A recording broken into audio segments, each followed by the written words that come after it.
When we talk about green, I was laughing because I actually sat up here with this table that is now absent. They're all from the IRS, and they were talking about some really interesting, very idealistic things and initiatives around green IT about, dumping PCs. And I asked them, I'm like, honestly, are you guys dumping PCs, and where do they go?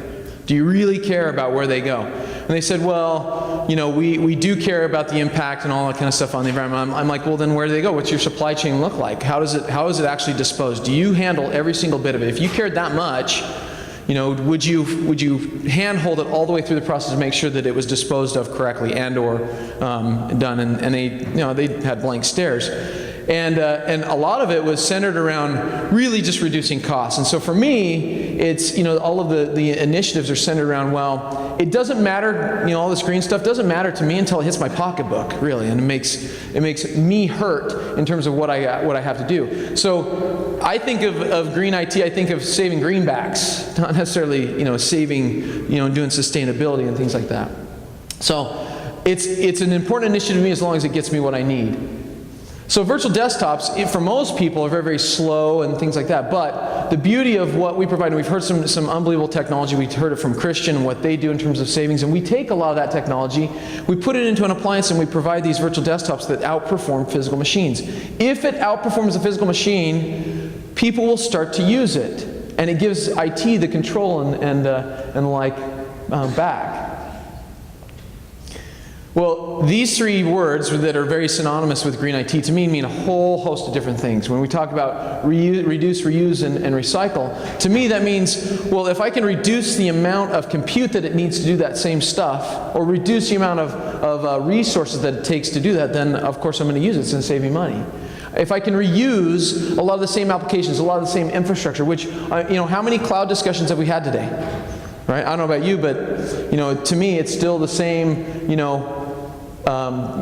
self-descriptive cloud that it means for me. I don't know about you, but basically it's semantics. It's what I define it as, right? I mean, we have organizations that have their own clouds.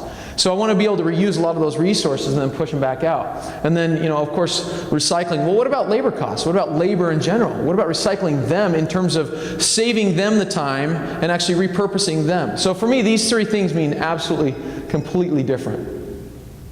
So honestly, with the cloud, who cares? Do you guys care about what's in the cloud as long as it gives you what you need? Honestly. No? I mean, I've got these guys up front, they're like, no, we don't care. We don't care about the cloud as long as it, gives me exactly what I need. It really doesn't matter. That's why we've created these cloud services anyway, so we can get out of the minutia and the complexities in an organization and have high-paid people to do all that kind of stuff. Abstract it away, let somebody else manage it. And that's really what we're talking about. I love the fact, too, that we get into this world where it's literally a this versus that. I don't know how many of you actually utilize a physical desktop and a device at the same time. Have any of you just moved completely to a single device? No, because it doesn't get you everything you need. So it really isn't, I'd like to think the ideal world is, hey, let's go with a very, very thin client, thin electricity profile and everything else on the right that really consumes very little. But at the end of the day, I'm sorry, the iPad and the touch and all that kind of stuff is great, but that's why we have mouses too. It's a pain in the butt if we don't have a keyboard and a mouse associated with it as well. So I can't really increase the productivity. I can increase the accessibility and the flexibility, but I cannot increase my productivity just being on that device alone. So we still have to have these devices in this environment.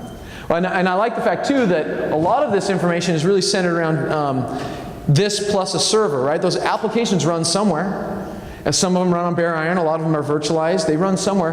And then, why can't that server offer that same thing? And that's really what we're talking about, is having the ability to have the flexibility of all these different types of things while saving costs at the same time. And that's really where we've focused a ton, but at the end of the day, it's removing all those bottlenecks. Fusion I/O, right? Just had a discussion around that. What do they remove? They remove storage bottlenecks. We utilize some of that technology in ours to remove, guess what? Those storage bottlenecks. That saves us a lot of time and cost, and then at the end of the day, saves us a lot of energy.